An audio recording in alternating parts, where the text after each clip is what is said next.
There's a kind of silence you don't forget. Not peaceful, not soft, the kind that sits thick in your chest when something feels wrong, when the house you pay for suddenly feels like it doesn't belong to you anymore. That was the kind of silence I walked into at 6:47 a.m. after my night shift ended early. Name's Colton Reeves. 35. I work logistics at a shipping terminal, mostly overnight hauls, supply chain headaches, and dealing with truckers who sleep less than I do. It's not glamorous, but it pays well. And it kept a roof over our heads. That word used to mean something. My wife, Hannah, was supposed to be asleep when I got home. That's what she always said when I asked if she wanted me to call first. No need, babe, she'd say, I'm usually passed out. So I didn't call. And that's when I noticed the first thing. Her car was in the driveway, fine, normal, but the porch light was off. That was unusual. Hannah always left it on if she knew I was coming. I figured maybe she forgot, or maybe the bulb blew. But then I saw her heels by the back door. Black ones. The ones she only wore when she wanted to feel dangerous. Her words, not mine. They were crooked, one lying on its side like it had been kicked off in a rush. I stepped inside. The air was warm, scented. Vanilla and something else, maybe cinnamon. A candle. At 6 in the morning, the kitchen was spotless, which was odd. Hannah usually left a mug out, or at least a plate, but it looked like it had been cleaned twice. I walked through slow, quiet. My boots still had dust from the warehouse. I tried not to leave prints. That's when I heard it. A laugh. Soft, low, familiar. Followed by another sound, one that didn't belong in the home I built. A moan. High-pitched, breathy. I stopped at the bottom of the stairs. I wanted to be wrong. My body said go up. My brain said don't. But my gut said I already knew. Step by step, I climbed. Bedroom door crack. A sliver of light leaked through. More sounds. Sheets moving. Someone whispering. I pushed the door open. And the image that greeted me is burned into my skull like a brand. Hannah, my wife, wearing black lingerie I'd never seen before. And beside her, no, on top of her, Austin. I didn't speak. I didn't yell. I didn't even breathe. I just stood there, hands at my sides, heart punching through my ribs, watching my own brother screw my wife in the bed I bought, under the ceiling fan I installed, in the room where we used to talk about having kids. Austin froze first. His head snapped toward the door like a dog caught in the trash. Eyes wide. Guilty. Hannah. She didn't even scream. She didn't scramble for the blanket. She just sat up slowly, like she'd been expecting this moment to come. That was the worst part. She knew. She knew I'd find out. And she wasn't scared. She looked tired. Like someone who had been hiding a lie for so long. She was almost relieved it had finally exploded. I stared at Austin. He was shirtless, sweaty, his dog tags clinking against his chest, the same damn ones I gave him the day he left for the Marines. I used to be proud of him, used to call him my hero. Now I couldn't even look him in the face. He started to speak. Colt, man, I don't. My voice was steady, flat, the kind of calm that only comes before something dangerous. He reached for his pants on the floor, but I didn't flinch. I just turned my eyes to Hannah. How long? I asked. She blinked, lips parting like she wasn't sure which lie to start with. Colton, please. You don't understand. How long? Her mouth trembled. 5 months. My jaw tightened. Not days. Not weeks. 5 months. While I worked night shifts, kept the lights on, paid off her student loans, smiled through every I love you. My own flesh and blood had been sneaking through the back door after I clocked in. I stepped back from the doorway, letting them both see I wasn't going to throw a punch. Not yet. You can keep the sheets, I said. You already ruined everything else. Austin stepped forward, shirt half on. I swear it wasn't supposed to happen. You swore a lot of things, I snapped. Remember when you said you'd never touch anyone I loved? His face fell, like he'd just remembered what honor used to mean. I walked downstairs. My bag still slung over my shoulder, covered in dust from a real job. I grabbed my keys, walked out the front door, and didn't look back. I didn't have to. Their silence behind me was loud enough. I drove to a rest stop 20 miles out and sat there until the sun climbed all the way up the sky. I wasn't crying. I wasn't screaming. I was calculating. Because betrayal like this, it doesn't fade. It carves you hollow and dares you to stay standing. And I wasn't just going to stand. I was going to make them both wish they'd never underestimated the man they called brother and husband. I spent the next 48 hours off the grid. No calls. No texts. I shut off my phone, emptied my apartment's voicemail, and let the world talk to itself. I wasn't hiding. I was thinking, calculating. There's a thin line between reacting and responding. Reacting is rage. Responding is strategy. And I was done wasting emotions on people who played me like I was stupid. I stayed at an old hunting cabin my father left me before he passed. Remote, no Wi-Fi, surrounded by pine trees and silence. Just me, Murphy the dog, and a whole lot of memories I never wanted to revisit. But it helped. The quiet helps. You hear yourself clearer out there. The voice that says you didn't deserve this starts getting louder. So does the one that says you know what to do. I went back to town on a Thursday. Early. Just after 6 a.m. Most people were still asleep, Hannah included. She hadn't texted me. Neither had Austin. Not once. Which told me all I needed to know. They weren't sorry. They were waiting. Waiting for me to explode. Waiting for the fallout. So I gave them what they didn't expect, precision. Step 1, I went to the bank and locked down everything. We had 2 joint accounts. Not anymore. I'd set them up, I'd funded them, and I had the paperwork to prove it. The teller, an older woman named Rita, looked at me with quiet sympathy as I moved the balances into a new account under my name only. "You alright, Colton?" she asked. I paused, then said, "Not yet, but I will be." Step 2, legal prep. My friend Connor, divorce attorney, former college roommate, had once told me, "If you ever need me, you better come in calm, not crying." So I walked into his office like I was scheduling a meeting about car insurance. He raised an eyebrow. "That look on your face means she either cheated or totaled your truck." "Both," I said. "But the truck was my brother." Connor exhaled and leaned back. "Jesus. Sit down. Let's ruin someone." Step 3, proof. Turns out, I didn't need to hire a PI. Hannah had made it easy. Photos on her iCloud, unsent drafts in her email, calendar invites under vague names like Yoga with Kate, all leading to hotels I'd never even heard her mention. Connors in turn pulled the metadata and started assembling the timeline. It was worse than I thought. Not just 5 months. Try 8. And not just Austin. There were others. Messages to guys named Ryan, Derek. One contact saved as work husband winking face. 8 years of marriage dismantled by 8 months of secrets. I didn't break. I just listened, watched, took notes. Because when people show you who they really are, believe them. Then build your case and bury the lie. By the time I left Connor's office, the papers were being drafted. Everything was in motion. All I had to do now was deliver the final blow, face to face. In front of someone who still thought I was the quiet one. Saturday afternoon, I drove back to the house. Not our house, not anymore, and parked 2 blocks down. I didn't want them seeing my truck before I was ready. I needed the element of surprise. Not for revenge. For clarity. They deserved to see what the end looked like. Up close. I walked the rest of the way. Sun high, street quiet. The kind of stillness that makes you feel like the air is watching. I rang the bell once and waited. Hannah opened the door wearing the same damn robe I bought her 2 Christmases ago. It used to mean something. Now it looked like a costume. Her eyes widened. "Colton, let me in." She stepped aside, hesitated. "Austin's here." Perfect. The house still smelled like vanilla and deceit. The photo wall by the stairs still held pictures of birthdays, vacations, 2 people pretending they were whole. I didn't look at them long. Austin stood in the kitchen, arms crossed, trying to act like a man instead of a coward. He didn't speak. Good. I set the envelope on the counter and took out 3 copies of the divorce papers. Laid them out like playing cards. "I'm not here to talk. You've already said enough behind my back." Austin opened his mouth, but I cut him off with a glance.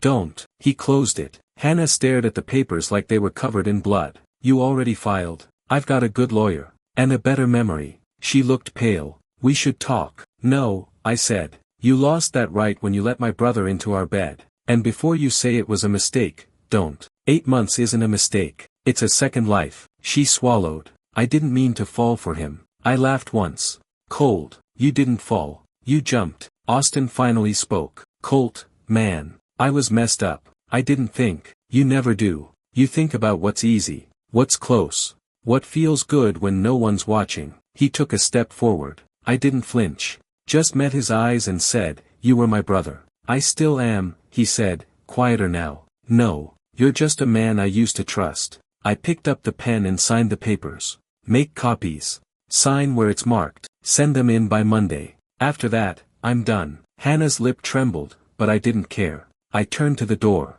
Austin said, "You're really not gonna talk to me again?" I paused, hand on the knob, then looked back at him and said, "I buried one brother already. I'm not losing another. But I'll never trust you again. So you decide if what you've got with her is worth that." And I walked out, not shaking, not broken, just done, because closure isn't about conversation. It's about knowing you showed up one last time, and didn't flinch when the lie finally fell silent. By Monday morning, the silence was official. No texts. No calls. Not even a question about the paperwork. I guess when your lies catch up to you, you don't go chasing explanations, you hide behind them. And that was fine by me. I wasn't waiting for apologies. I was building the next part of my life without them. I moved into the apartment above the auto shop where I used to help my buddy Caleb on weekends. Small place, 2 rooms, nothing fancy, but it was mine. Clean walls, no shared closets, no ghosts in the drawers. I brought only what I needed, clothes, tools, Murphy's bed, and my dad's old .38 in the drawer beside me. I started sleeping better, waking up with no weight on my chest. Funny how light life feels when you stop dragging around people who never planned to walk beside you anyway. Connor called around noon that same day. Papers came back signed, he said. She's not contesting anything. Even the house. Even the house. I exhaled slow. I didn't smile, didn't cheer, but a quiet piece of me finally unclenched. "Congrats, Colton," Connor said. "You're free." That word hit different, free. Not just from her. From the lies. The doubts. The late-night gut feelings I used to swallow because I thought that's what loyalty meant. From now on, loyalty was something earned, not assumed. That night, Caleb and I cracked a few beers on the roof of the shop. Talked about dumb stuff, engine parts, football, a broken vending machine he'd been trying to fix since 2019. Then out of nowhere, he said, "You ever think about seeing someone new?" I looked at him, eyebrow raised. "It's been 5 days. He shrugged. "Time doesn't fix things. Truth does. You're not broken, man. You were just lied to." I didn't say anything right away, but I kept thinking about that line. Time doesn't fix things. Truth does. He wasn't wrong. Later that week, I ran into someone I hadn't seen in years, Maya.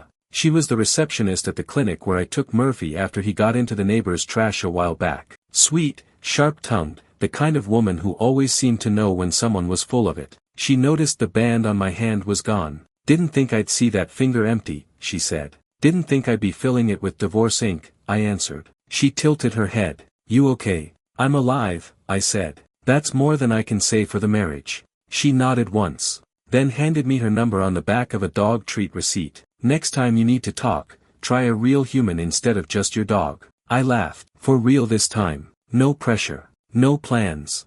Just a moment between two people with a little experience in pain and a little more strength than the last time life tried to knock them down. I wasn't looking for love, but maybe, just maybe, I wasn't running from it anymore either. I didn't text Maya that night, not the next day either. It wasn't hesitation. It was discipline. After everything with Hannah, I wasn't about to stumble into something just because it felt better than being alone. Healing's not about distraction, it's about reconstruction. And I was building slow this time. No shortcuts. But a week later, after I'd finally cleaned out the last of my storage unit, the one with our wedding boxes, unused photo frames, and the honeymoon scrapbooks she never even opened again, I found that receipt with her number. I stared at it for a minute, just a simple, half-faded dog treat receipt, and yet it felt more genuine than anything I'd read in the last 6 months. So I texted, "Me, Maya. It's Colton, the guy with the emotionally supportive Labrador. Her. Took you long enough. I was beginning to think you died or started dating your truck." That made me smile. The first honest-to-God, face-cracking grin I'd had in weeks. We met up that Saturday. Coffee shop off 4th Street. Nothing fancy. No candlelight. Just strong brew and a corner table with chipped paint. Maya wore jeans and a black flannel, hair tied back, no makeup. Still looked better than anything I ever came home to during the last 2 years of my marriage. We didn't dive into pain. We didn't dissect trauma. We talked life. Her work, my new apartment, Murphy's obsession with chasing shadows. She had a laugh that didn't sound forced. A presence that didn't feel like a test. No games. No tiptoeing around. By the second cup of coffee, she looked at me and said, "So what did she do? Cheat, lie, or disappear?" I blinked. "All 3. She nodded, like that confirmed something she already knew. then you're still standing, which makes you a rare breed these days. I didn't try to impress her, just told the truth. That's what made it different. We kept meeting up over the next few weeks. Sometimes for lunch. Once for a late-night drive when neither of us could sleep. No pressure. No labels. Just consistency. And after everything I'd been through, that meant more than any spark ever could. One night, as we sat on the bed of my truck outside the city limits, Maya turned to me and asked, "You ever wonder if you'd still be in that marriage if you hadn't caught them?" I thought about it. "Yeah," I said quietly. "And that scares me more than the betrayal." She didn't say anything at first. Just reached for my hand and gave it a quiet squeeze. "You're not that man anymore." And she was right. I wasn't. I was sharper now. More honest. Not with the world, with myself. I didn't lie to my gut anymore. Didn't excuse red flags just because I wanted something to work. I'd learned the difference between love and attachment. And the man who stood quietly in that doorway weeks ago, he wasn't broken. He was reborn. I didn't expect to see Austin again. Not in a bar. Not on a Tuesday night. And not walking toward me like we hadn't torn bloodlines apart just a few weeks earlier. It was a little place off the highway, the kind of bar where the music's too low and the chairs wobble. Caleb and I had just finished a job, needed a beer and a break from rebuilding busted suspensions and stories about exes who took more than furniture. Then I saw him. Austin. Same square jaw, same fake confidence. He hadn't shaved, wore a tight gray shirt like he was still in shape, like life hadn't carved out the truth underneath. When our eyes locked, his steps slowed. He looked unsure. Good. I wanted him unsure. I didn't move. He walked to the bar, ordered something cheap, and lingered. Caleb noticed. "That him?" "Yeah. You want me to take him outside?" I shook my head. "Let him come." Sure enough, he did. Beer in hand. No smirk this time. Just a look that hovered between shame and whatever's left when pride gets scraped clean. "Colt." I took a slow sip of mine. "You lost the right to call me that." He nodded. "Fair." He stood there for a moment, waiting, then said, "You know she's already moved out." I didn't answer. "She went to Florida. Some guy she knew from college. Said she needed a reset." I stared at him. "Why are you telling me this?" "Because I wanted to say sorry." I snorted. "You think this is an apology?" "I'm trying. You tried when you slid into my wife behind my back. For 8 months. He flinched like the words slapped him. "I know I ruined it," he said. "No," I replied. "You destroyed it." "Ruining implies accident. What you did was planned." Repeated. "And worst of all, you let me shake your hand at Christmas while you were sleeping with her." His jaw clenched. I was lost, man. After the Marines, after Dad died, I didn't know who I was. I leaned forward. "You were my brother." His eyes dropped to the floor. "I can't change it," he muttered. "No, you can't." We sat in silence for a beat too long. Then I stood up, finished my beer, and dropped a 20 on the bar. "I'm not gonna fight you. Not gonna chase you down, scream, or make a scene." He looked up. Hope flickered. "Mistake. But I'll never forgive you. And I don't want to see you again, Colton." "I buried my father," I said flatly. "I won't bury another man I once respected." Then I walked out. Back into the cold night. Back to my truck. Back to the life I was building with steady hands. No blood. No excuses. Just truth. I thought seeing Austin would rattle me. Thought maybe I'd lose sleep, maybe replay the conversation on loop, question if I was too harsh or not harsh enough. But I didn't. I slept like a man who finally stopped waiting for closure and started choosing peace. Maya stayed over that night. First time. No expectations, no big moment. Just her hoodie draped on my chair and her hand brushing mine as we brushed our teeth. That kind of intimacy, quiet, easy, unannounced, it hit deeper than anything I'd known before. We sat on the couch after, Murphy curled between us like some stubborn referee. She leaned into me, legs tucked under her, eyes half closed. I looked at her and asked, "You sure you're ready for this?" She smiled without looking up. "You're not a risk, Colton. You're a restart." That stuck with me. Because I didn't want to be someone's rebound. I wanted to be right this time. Not perfect, not polished, just present, honest, built from truth instead of fantasy. Over the next few weeks, we got into a rhythm. She'd drop by the shop, bring lunch, steal fries off my plate without asking. I'd swing by her place on the way home, help her fix leaky faucets or reach the top shelf. Murphy started following her around like she was his second human. Maybe she was. Then came the message. Blocked number. One line. You moved on fast. No name. No punctuation. Just venom wrapped in cowardice. I didn't need to guess. It was Hannah. Timing was too perfect. Hetty always has a signature, even if it hides behind fake numbers. I didn't reply, didn't delete it either. I just showed it to Maya. She read it once. Her expression didn't change. She still thinks she has rent in your head. She doesn't, I said. Good, because I'm not fighting ghosts.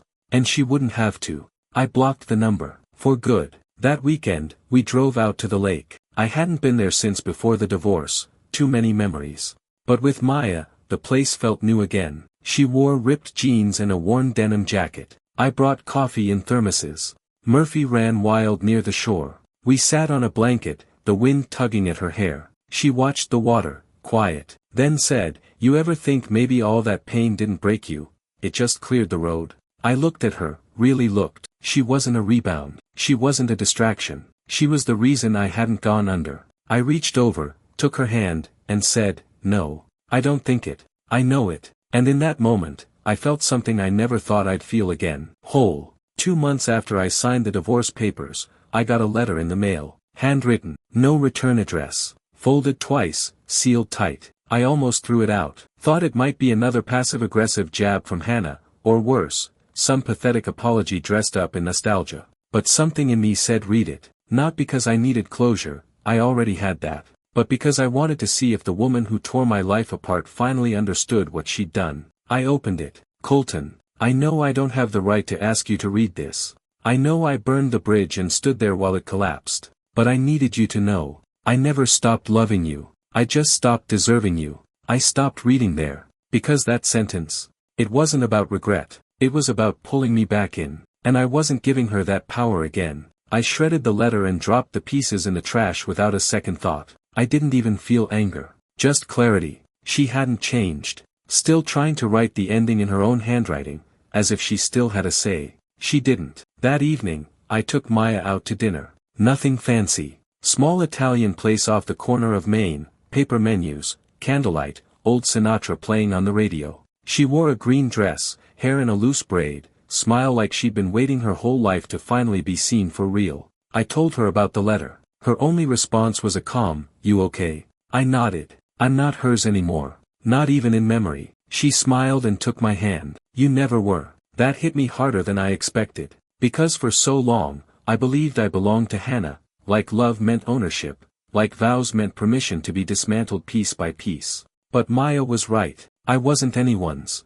I was me. And that was enough. After dinner, we walked to the edge of town, where the road turns to gravel and the stars show up better than any skyline. She leaned her head on my shoulder, and for the first time in my adult life, I wasn't wondering if someone else was hiding a secret behind that silence. Because silence with Maya didn't feel like something brewing. It felt like peace. She turned to me, voice low, "Do you ever miss her?" "No," I said. "I miss who I thought she was. But that person never existed." She nodded. No jealousy. No insecurity. Just understanding. That's when I realized something else. Healing doesn't come when the pain stops.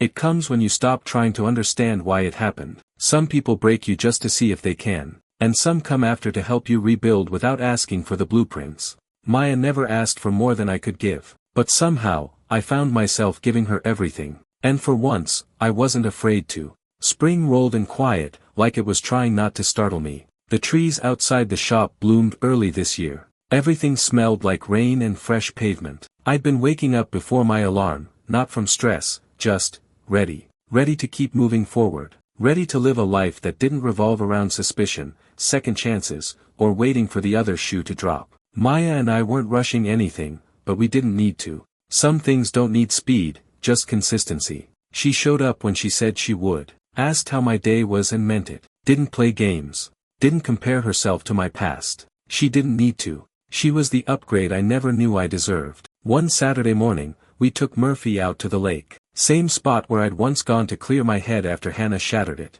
Only now, it didn't feel like a scar. It felt like new ground. Maya brought coffee and a pack of those awful protein bars she pretended to like. I brought silence and a plan I'd been chewing on for weeks.